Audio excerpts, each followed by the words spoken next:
very early in life. And when I was around 14 or something, my dad asked me what I wanted to be, and I wanted to be in finance, and he wasn't very positive about that statement.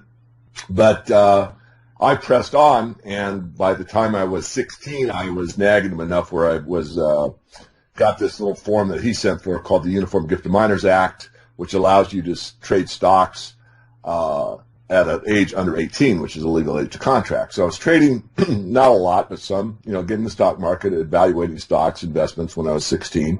And that pretty much carried through. I ended up, at my dad's direction, really moving into the aircraft industry. I started flying when I was 16 and took a career, brief one, into aerospace. And I was always still, looking at the markets daily, looking particularly at the metals because I was very fascinated about monetary history. So my passion just was all about finance. So when I had the opportunity, I went back to school after my engineering degree and got a degree in finance and economics. And at that point, I was out of the aircraft industry, and I worked for a couple of brokers. The whole stockbroker thing didn't really appeal to me. It wasn't anything near what I had imagined it would be. And then I actually went in and for a brief time, and this is not laughable, but perhaps, I actually worked for a coin dealer for a very brief time, and I didn't like their mode of operation. I'll just leave it at that. So I basically ended up consulting, trading for a living, writing in the arena, and kind of stayed in the background until the internet started to come to the fore. And I've always kind of been an early adopter. And so I jumped on the internet. Back in the beginning, with the C prompt, and there weren't like chat rooms. There were just these bulletin boards, I think they were called. I think they were called BBCs or something. I can't remember the right designator, but very few people were there. But I was. So that's sort of the background, degree in finance, and self-taught. And by the way, when I went through and got my degree, I was already self-schooled or self-taught in Austrian economics. So when I was given the Keynesian party line all through school, I never was confrontational. I was always kind of taught to, ask questions and get I would say adversary, but the other party in a discussion to rethink their premise. And so I was pretty good at that. And of course, in some of the papers I wrote, I certainly took the Austrian school. So I don't want to belabor it, David, but it was very interesting going through school with a whole different worldview on finance and economics and what's taught. So that made it a little more difficult for me at times, but nonetheless I persevered. As far as who are my mentors, well, I just mentioned anybody through the von Mises School, Murray Rothbard, of course, many that have written, through the last several, decades that are Austrian adherents would be mentors. Jerome Smith, who was wrote several books on silver investing, wrote many books on the currency situation, and he had actually mentored the Aden sisters. He had mentored Harry Brown. I'd say both of them, particularly Harry Brown, were also mentors of mine. Okay. And of course, books that I would consider mentors in quotation marks. I mean, security analysis, economics in one lesson. I mean, there's a lot of things out there that I have used, but as far as people I actually got to sit next to, have dinner with, etc., would be Harry Brown, Lou Rockwell, a lot of that. So I think that gives you a pretty good idea that, and I'm open-minded. I just think I'll add on, David, that I look at the broad spectrum. I don't just look at the Austrian school or look through that lens always. I look at a lot of stuff from the left. Excuse me. I look at a lot of stuff from the left, believe it or not, and to see what they're thinking and why. I think the left is pretty compassionate for the most part. There's certainly those that are, that labeled left that are violent, but there's people on the right that are violent. I mean, I'm not trying to classify, sure, in a general way. I mean, we all have our flaws. Let's face it, we're all human. But I do try to get outside of my box constantly. And as Ayn Rand said, and she would be a mentor as well, is that, check your paradigms, and if I'm wrong or I learn something new, I certainly like to incorporate it. And that's certainly been the case in the silver market for me. Absolutely. And, just like you're giving credit to your mentors, now I find that you're mentoring many people in regards to commodities, finance in general. And so I believe you are passing on that legacy, which I think is fantastic. You're known specifically, or among other things, you're known for your expertise in commodities such as silver. You mentioned in a popular article entitled 2017, a sterling year for silver, with a question mark at the end, that the so-called prophets out there are predicting that silver will eventually reach $100 or $1,000 or even $10,000 an ounce. What would be your response to these seemingly bold predictions? Well, David, as you know, my thinking is my thinking. What do I mean? I think one of the best blessings I've actually ever had in life to live my passion was to go through engineering school first. And the reason for that statement is because there's no ambiguity in a lot of engineering work. I mean, if you take a blueprint and you specify what the specifications are for every, nut, bolt, rivet, what material, what the strength of material is, and there's specifications in all these things. In other words, a type of stainless steel, a type of a bolt. And you took that blueprint to China, Japan, Korea, Canada, Mexico, it doesn't matter. You would get exactly the same product because there's no ambiguity in that blueprint of how to build let's call it a door panel. Right. Or something as complex as an airplane for that matter. There'd be several blueprints in that case. So that gives me a certain way to think that eliminates not a lot of emotion and a lot of conjecture that doesn't really apply to fact. So I always try to start with a fact, something that's verifiable, something that's provable. And that has helped my economic thinking greatly. Now, the Austrian school is pretty much fact-based, but you cannot predict human behavior 100% of the time. There's many programs out there that are very good that predict human behavior 90% of the time or 95% of the time.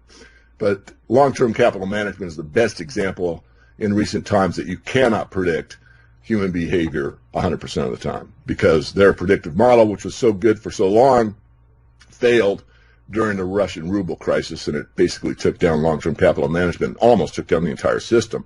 So coming back to your question, what do I think about these predictions of 100,000 and 10,000 an ounce silver? The fact is that in a non-backed currency system where there is no anchor to the currency, a hyperinflation is a possibility, and the number when you divide by zero could go to anything in the numerator. So you could have 10,000.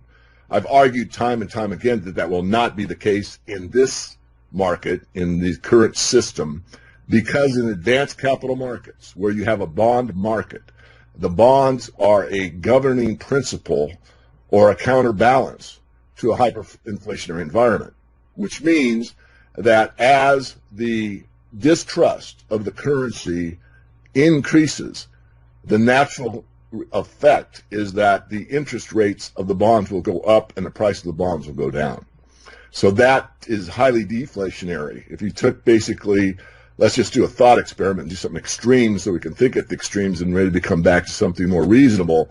But if you cut the bond price in half for the U.S. bond market across the board from the 30, the 10-year, the 2-year, and the T-bill, you would devastate the amount of credit out there in the system. And that would be highly deflationary, not inflationary. So, again, I doubt you're going to see, $10,000 an ounce silver. You can't rule it out, but what you have to think about, or at least my argument is strong, that in an advanced capital market, if the bond market blows up, and I believe, unfortunately, that it will, and if it does, what are the consequences and where will these prices go? I don't know. I mean, certainly I don't rule out $100 silver. I put that in, my first book. I wouldn't even rule out, 200 or 300. I mean, I think it's possible, but it's not so much the paper price, and that's another thing to really, really think about. What you really want to see is what's the value. What does 1 ounce of silver buy? Does 1 ounce of silver buy, a tank of gas? Does 1 ounce of silver buy a night at a 5-star hotel? Does a 1 ounce silver buy a hotel? I mean, let's be extreme. And that's what you really want to look at. The number of paper dollars that a piece of silver is worth at any given time has to be quantified in the context of what is the paper paradigm at that point in time. $600 silver is meaningless if a pack of gum is $100, if you follow what I'm saying. So we have to really use our heads about that question. Absolutely. Okay, so right now, yeah, you got silver at $17.36 an ounce. So yeah, $10,000 silver. I'm gathering possible because anything's possible, but don't count on it this year. 10,000. Yeah. But I totally see what you're saying, and you know, I'm prepared for anything. One way that I'm getting prepared is by checking out your website, themorganreport.com. I'm looking at it right now. It says in big letters at the top, is there a silver shortage? And it looks like you've got a free special webinar. You've got all kinds of cool stuff on here. What can you tell, and I'm going to put a link to that up on the video and in the description.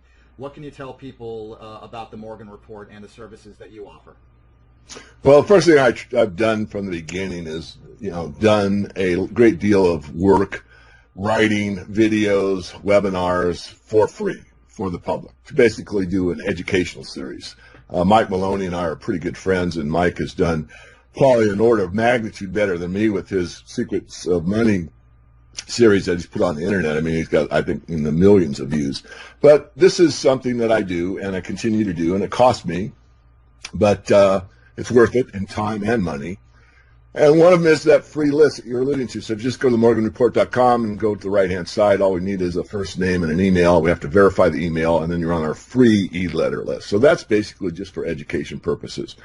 And we do make offers through that list at the time, coin dealers, books, other newsletters, different things that some people are interested in, some aren't. The paid services are basically a premium service where you get a monthly newsletter with updates, and then you get the ability to write us 2 questions per month that you're guaranteed an answer. And then I do videos on my trades or thoughts on the market, and those are usually 2 or 3 times per month. And a lot of times, depending where the markets are, I'll go to the commitment of traders. I'll explain the commitment of trader activity, and we look at the stock charts, the bond market, the dollar, gold. Usually don't spend much time in the ags, but you basically get to look over my shoulder while I'm narrating the video. So that's the premium service. The mastermind is one step up from there, and this is where we do interviews with people that are pretty renowned in the industry, like the Eric Sprotts, the John Embrys, those type of people. And the advantage for being on the mastermind is you actually get to participate on the call. So you can directly interface with one of these people that you met here on an interview like yours, but you really don't get to interface with them directly. And the other thing is sometimes we see an early opportunity, usually in the resource sector, that might be something that's too risky for our general readership, but people at that level that understand risk and are high net worth can afford to take a shot at it early on. And once in a while, there's even a financing opportunity, which of course has strict regulatory requirements under the SEC, which we're well aware of, and make those facts known. But so it's not a private placement service. Those do become available from time to time, but it's not the primary purpose. The primary purpose is for the group, the mastermind group, to interface together and with yours truly and kind of steer the boat as far as who they want to see interviewed, what kind of questions they want to have answered, and what's the most important ideas to be pursued at any given time. Yeah, I think that's great. So people who they're actually able to connect with you. You're not just sending a product to them, and you're not hands off. It sounds like you're very hands on, and you really interact with people. I think it's fantastic because they really have an opportunity to tap into your insight and your years and years of knowledge in this area. That's fantastic. So let's get to the $1 million question, shall we? We've got what many people think is an overvalued, or at least rich valuations in the market. You got the S&Ps at right now 2370, the Dow heading toward 21,000, the Nasdaq heading toward 5,900 thereabouts. Where do you think the markets are headed? Well, I think in the longer term, it's a fairly easy call. I think that the stock market is going lower, and I think the metals are going higher. As far as the bond market goes, there's actually a pretty strong correlation now, and has been for several years, that bonds and stocks are correlated. They used to be non-correlated. It was the general idea, as you know, David, that if you held bonds and stocks, you actually had a pretty good diversification, but that's not true anymore. Having said that, everyone wants to know, well, when, and the answer is I don't know. I do think what I do know is stock market patterns, and even though people say all markets are manipulated, and I agree, there are tracks in the snow, so to speak, as a metaphor, that cannot be erased, that cannot be undone. And if you know what you're looking at, you can see them. And one of the patterns is what's called a distribution pattern. And the distribution pattern in the overall general equities market via the SPX, the SPOOs, the Standard & Poor's 500 is there. So the strong hands, smart money has been offing their stocks onto weak hands for a very long time. So once that's accomplished, and it takes a long time because they have a big position, as you well know, David, and listeners, you can't just dump it all in the market. You drive the price down to nothing. So you just have to distribute it over time. Sell a little bit more, sell a little bit more, and just kind of feed it into the market. It's the same way on the other side. When you want to make a stock go up, you accumulate it over time. If you buy it all at once, you're going to move the stock up rapidly, but you don't want to do that. You want to buy it low, so you accumulate. So you distribute it over time. That's been accomplished. It's done. Are there big entities and banks and all this that own massive amounts of stock? And the answer is yes, and I'd say most that are holding them are weak hands, believe it or not. So after that's accomplished, then what comes is the markup, which means that they take the market even higher because they want everybody that they distributed their stocks to think they're really smart, they're really good, the market's only going higher, and everyone's kind of got this euphoric feeling that, boy, am I right. Well, they do that so that they can pick a point at the tippity top to short everybody. So they off their stock at a profit. They put it into weak hands. They mark it up.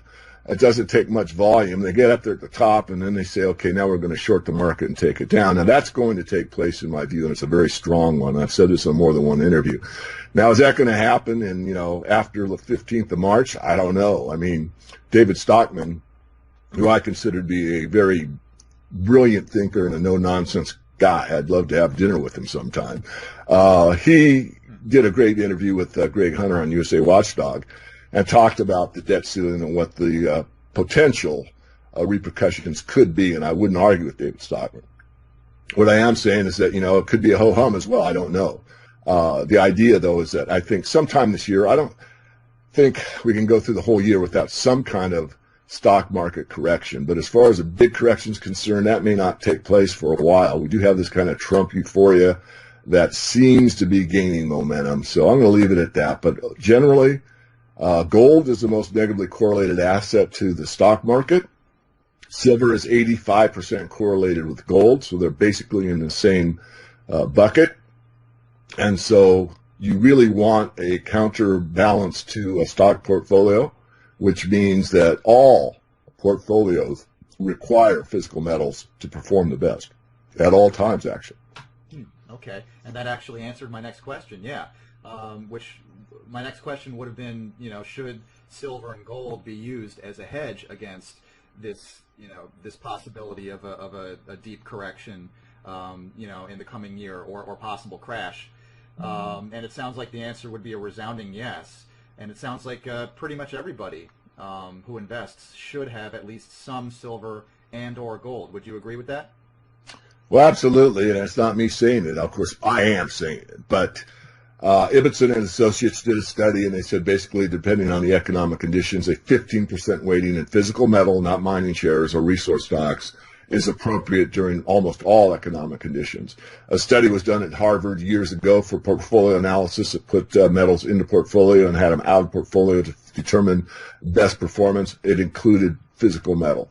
And recently, Jeff Christian of CPM Group, and I know Jeff's probably more controversial than I am, but regardless, I think he does pretty good work most of the time. We certainly don't agree on everything, and we do have a bit of a different worldview, but regardless of that, I respect people for not only their intellect, but what they produce in the marketplace. And I think he produces a pretty good overview of the facts. And his study showed, I think it was about a 25% rating in the precious metals at the present time would be required to really, balance your portfolio or whatever. So these are studies that are performed on again, going back to the engineering remarks, on a objective, non-emotional basis. It's just a fact. What do you need in a portfolio to make it perform the best under all economic conditions? The answer is you have to include precious metals. Right. Once again, I am speaking with David Morgan, silver, commodities, and stocks expert from themorganreport.com. Definitely recommend people check that out. So 2017 is well underway now, but still there's plenty of time left. Is your investing strategy different in 2017 with this new administration? Somewhat. I didn't really announce it to my members because, they trust me. And as I, told you earlier, David, I, let them look over my shoulder. And, I predicted 2016 fairly accurately from the beginning. And I'm a big proponent of, Richard Russell. That would be another mentor of mine. And, the idea being that the market knows more than anybody, and price is price regardless of how it gets there, manipulated or not. So you have to go with what's given to you. You have to go with what the market dictates. And I've been in that modality for a very long time now.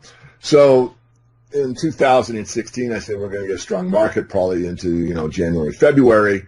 And that was my, 2-month forecast. And it was accurate. But then it kept going and going and going. Well, I change as the market changes, but the market gives us pretty good clues, again, back to the tracks in the snow.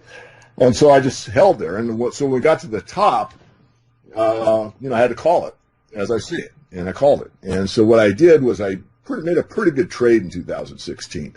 And the reason I did that was because the market was telling me to do that, not because, I wanted the market to do something. It's because the market was telling me. The point I'm making, David, is succinct. I think it's important for some trading to take place. I'm a position trader. I'm not a day trader. I blow everybody up, including myself. But as far as taking a good position and getting it off at the right time, I'm pretty good at doing that. And I think that's 2017 again. I think that, a lot of people thought 2017 would repeat 2016. Well, if that were true, we would still be trending up higher right now, and we're not. The mining shares have fallen off rather significantly. They were leading. They were coming down while the metals were going up. Many of my membership asked me why. I think I got about 4 or 5. And I did a video for them and explained that, most likely we're going to see the metals come down, and that was right before the hit of, I think it was 75 cents on one day in silver. So, they had the opportunity to hedge. And a lot of people that get my service, these are aggressive type of people that are decision makers. They're not, wishy-washy, infotainment only, and nothing against interviews like yours. I honor you, your time, my time, and I thank you very much for doing this interview. Absolutely. All I'm trying to point out is, when you get something for free, you pretty much get what you pay for. If you want to know what I'm actually doing, that's another level. And, and it's not for everybody. I get that. I mean, the general idea is that the bond market's going to fall off, the stock market's going to fall off, metals are going up, and those are good enough issues for most people. And I get that, and I want to do that. Right. But I also know there's people out there who really want to capitalize on it or have a better, a stronger inclination of what, protecting your capital really means. And those are people that would sign up for membership. So soft sell perhaps, but that's, I'm pretty passionate about what I do, as you well know. Absolutely. Capital preservation, that's my principle number one. And that's fantastic. So I'm looking at your website right now, themorganreport.com. There's a fascinating video.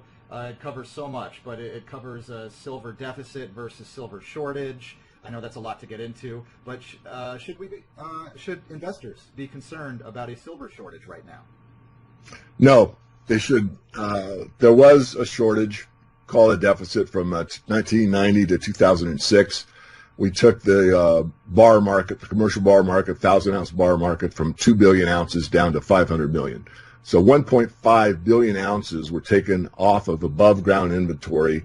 And we're certainly getting in short supply with those numbers. And those are factual. You can back those up with both CPM study and the Silver Institute. So you would think, supply and demand, if you had the short supply of silver in 2006, that'd be the high price. But no, from 2006 to present day, we've actually been building inventories. And yet the price peaked 5 years after silver hit the lowest point on above ground supply. So there's not really a direct correlation in the silver market. This has to do with the paper paradigm, among a lot of other things. but primarily the way that the silver price is achieved in the financial markets. So that's an example that, there's not a direct correlation with supply, demand, and the price. Having said that, you will see that the Silver Institute will tell you that there's a silver deficit. And by their definition, it is true. And their definition is that all silver demand is not met by all mining supply. I said mining supply.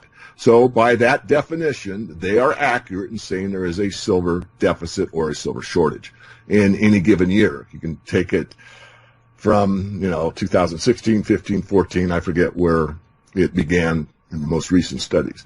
However, if you look at total supply, which includes what's recycled every year, and these numbers vary. If you look at the Silver Institute, and I have them right I got them in my head, but not the exact numbers, so people can go in the chat room and beat me up. But the general idea is that Silver Institute somewhere around 165 million ounces to 200 million ounces, somewhere in that range of recycled silver annually, and the CPM group has a bigger number usually. So Silver Institute's like 160 and the CPM is like 185 as an example. The point is that if you add in all of that silver that's recycled, you have a increase in supply. And what we know are the facts. Let's go back to the facts. Let's get very objective about this. So the low in silver inventory was 2006 with roughly 500 million ounces of commercial bars. And now we're back up to about 1 billion ounces of commercial bars. And in the meantime, there's been an explosion in the amount of silver investors on a worldwide basis.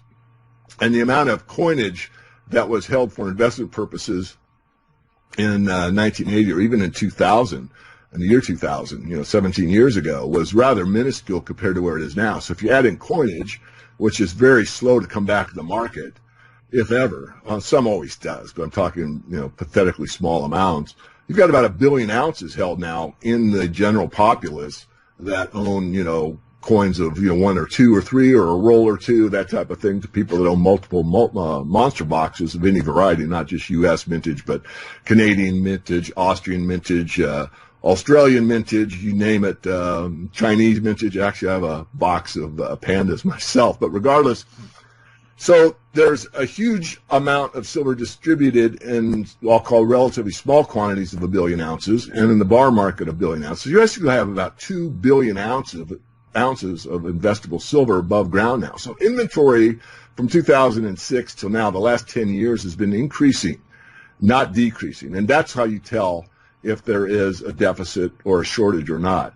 Now, I have to add on, David, because it's critically important, because a lot of people have only bought into the silver story or bought into silver because it was in a shortage. And if you use that thinking, you would never buy gold.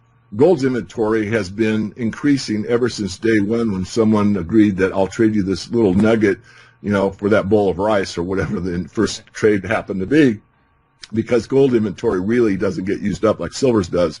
And so the supply of gold continually increases, yet we see the ebb and flow of the price of gold based on basic monetary demand, economic uncertainty, safe haven status, productive capacity, like we saw from the early days where the United Kingdom had the most gold and basically had the means of production or the greatest productive capacity on the globe. And then when America became the greatest producer, they owned most of the gold. And now that China is the greatest producer, they own most of the gold. So this is a story that's really actually fairly easy to follow if you simplify it.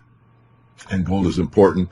And yet the increased amount of gold continues to grow year after year after year. Silver, it obviously ebbs and flows, as I just described. But the reason for investing in gold is equally as important to use as an investment metric for silver, with the added benefit that there's always new discoveries about silver that demands it used in industrial applications. And because of that fact, you kind of have a dual take on the silver market, meaning industrial demand and monetary demand. Right. And finally, we've established today that everyone should have some silver or gold or both in their portfolio. But why not just get an ETF like SLV, GLD? Is it better to actually own the physical? Well, I believe it is. if you go back and Google David Morgan, 10 Rules of Silver Investing, I go through 10 rules that I wrote in the Investing Rules book so many years ago, and I explain why the physical silver market is more important to start with as a silver or gold investor than it would be to own the SLV or the GLD. I mean, there's people out there that manage money, and they're not going to buy in the physical market, and I get all that. But for the individual investor, even at a corporate level or a money manager level, I still personally think it's imperative that you have physical metal at some level. Doesn't mean that all of your investments have to be in the physical realm. Some people have that belief, and that's fine with me. They can believe that or do that. That's fine. Me, I like to balance it out. I've made far more money using resource stocks than I'll ever make in the silver market. I mean, a quick example, last year, First Majestic was like at a $4.14 low, and it went up to like $19, and we got on that. So, you made like 500% on your money. Whereas silver went from what it was, just under 14 to 20. So you got a $6 move. So I can't do the percentage in my head, but what was it? 80%, so 50% or something. It's not nearly 500%. You got like 10 times more return on your money invested buying a resource stock of top quality, NYSE. AG is the symbol. I mean, come on. And those are real facts. So does that mean you have to just play, resource stocks? No, I think you should own the physical metal for a different reason than the reason that you would buy a resource equity. They're different animals. They are different investments, and they have a different mindset surrounding them. Right, gotcha. So this has been fascinating. I would like to recommend everybody check out themorganreport.com. I see on your website that you have a Contact Us page, but I'd like to give you an opportunity, if you'd like, to let people know how they can contact you to tap into your insights into commodities, stocks, and finance in general.